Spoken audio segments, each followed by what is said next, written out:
La Société nationale d'électricité du Sénégal, Sénélec, vous offre votre revue de presse. Bonjour et bienvenue. La majorité des quotidiens parus ce vendredi ont mis en exergue le cambriolage à la direction de l'informatique du Trésor. Le syndicat des travailleurs du Trésor minimise, parle de vol de matériel sans grande valeur, informe Rewmi Quotidien. Un cambriolage des interrogations. Selon enquête pour les syndicalistes, les données financières sont sécurisées dans des serveurs protégés. Malgré les assurances, des experts soulignent la gravité de la faille de sécurité physique et appellent à renforcer la protection des bâtiments sensibles. La piste interne n'est pas écartée, écrit le journal. L'Observateur nous plonge dans le secret des auditions sur le cambriolage et révèle que plusieurs cadres du Trésor public ont été entendus par la sûreté urbaine, dont la directrice de l'informatique. Le balai des auditions a commencé à 10h et s'est poursuivi jusqu'en début de soirée avec des questions portant sur la nature des données. L'agent du GMI à Goudiaby, mis en arrêt de rigueur, ainsi que le vigile en poste cette nuit-là, JM Niar, ont également été interrogés. L'exploitation des caméras de surveillance a été lancée avec la revue de toutes les images captées la veille, le jour et le lendemain des faits, relate le journal du groupe Futur Média. Les Échos s'est penché ce matin sur la répression de manifestations entre 2021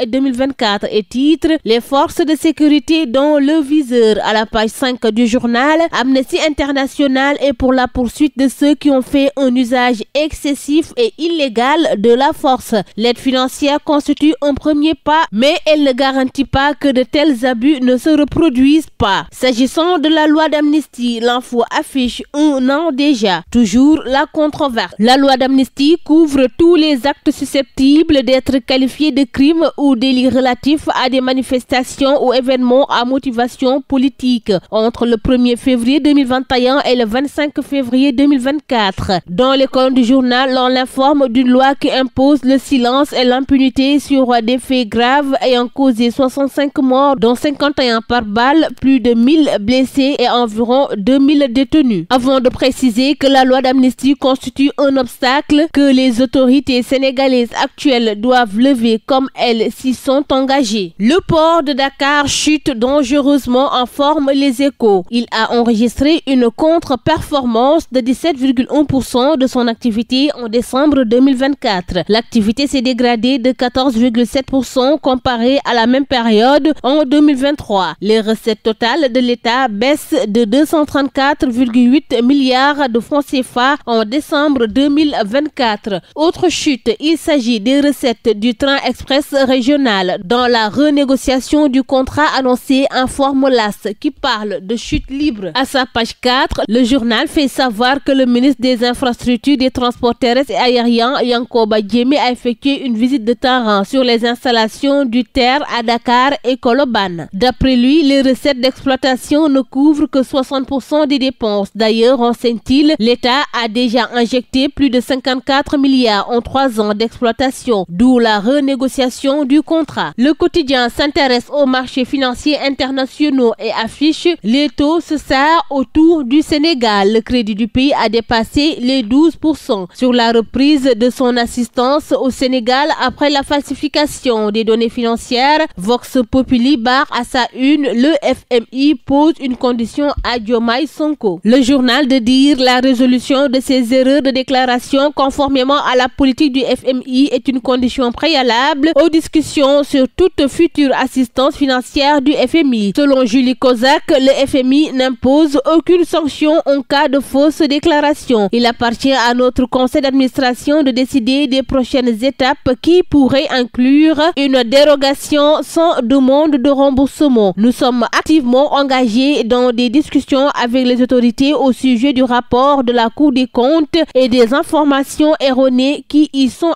associées. Dans le même journal, l'on évoque l'affaire des 45 milliards de francs CFA d'armement qui rebondit à l'Assemblée nationale. Une commission d'enquête parlementaire réclamée. Le député Babacar Ndiaye pose les premiers jalons pour faire la lumière sur le contrat conclu entre le ministère de l'Environnement et le marchand d'armes nigérien Aboubakar Ima, dit Petit Boubé. Même si l'achat avait eu lieu, le montant n'aurait pas pu dépasser 25 milliards. La mission de ces soldats de l'écologie justifie difficilement facilement l'acquisition de cet arsenal de guerre. Aucune arme ni la moindre munition n'est jusqu'à présent pas parvenue aux brigades de l'environnement sur le terrain. Une telle commande est supérieure à tout ce que nous avons l'habitude d'acheter en termes de fusils d'assaut. Source A évoqué l'allocation spéciale de retraite accordée par Macky Sall aux enseignants et chercheurs titulaires des universités. Le journal de s'interroger, Macky avait-il saboté? Signé par l'ancien président de la République, le décret a créé au profit des enseignants et chercheurs titulaires des universités une allocation spéciale de retraite imputable sur le budget général de l'État. À cet effet, le budget général de l'État devra supporter la différence entre le montant de pension, qui représente 80% du dernier salaire perçu, et le montant que devait payer effectivement le Fonds national de retraite suivant les cotisations. Libération est revenue sur les fermes de la Teranga de Franck Timis, les Italiens de Tampieri Financial Group et les terres de Ndiaël. Le journal parle d'un jeu trouble autour de 26 650 hectares. À la page 3 de Libération, les Italiens qui avaient obtenu les terres gratuitement ont tout cédé à Franck Timis